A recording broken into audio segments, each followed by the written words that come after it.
3 beses sa isang linggo kung mamalengke si Nanay Margarita sa Malimgas Public Market ng Dagupan City. Matapos ang ilang oras sa pag-ikot sa palengke, isa sa mga hanap niya, makakainan na sulit sa bulsa at syempre, malinis. Ayun, nasa kalusugan natin, nagiging aware ang mga tao din. So dapat malinis. Dapat malinis. Sanitation, kumbaga. Ito rin ang tinututukan ng pamunuan ng Malimgas Public Market.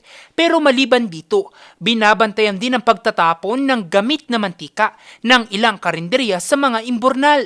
Kapag naipon kasi ang mga ito, bumabara at posibleng maapektuhan dito ang higit sa 300 stall owners sa palengke. Masasabi ko lang, malaking problema kapag hindi na maintain yung declogging sa cleaning ng drainage.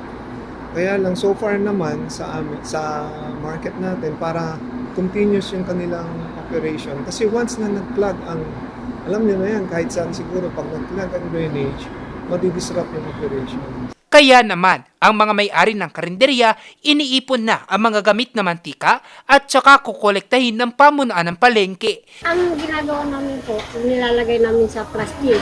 Tapos doon nalagay namin sa basura. Doon, may basurahan doon sa dulo. Yun ang ginagawa namin. Lalo na yung pinaglalaga ng mga baba, yung mga lechong kawali, yung mga ganun. Pagka bumarak talaga kaming nahihirapan kasi doon, inaano din nila. Hindi rin po, sir, nasasayang din yun, sir. Hindi rin nasasayang po yung used oil. Dahil ginagamit din doon sa stove na kailangan yung used oil talaga. Ipinagbabawal din ito sa ilalim ng City Ordinance No. 1929-09 na parte ng Goodbye Basura Campaign.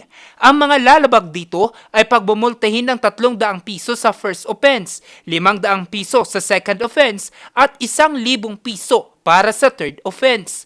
Para maiwasan, talagang minimaintain natin yung declogging and cleaning ng drainage para ma-prevent yun.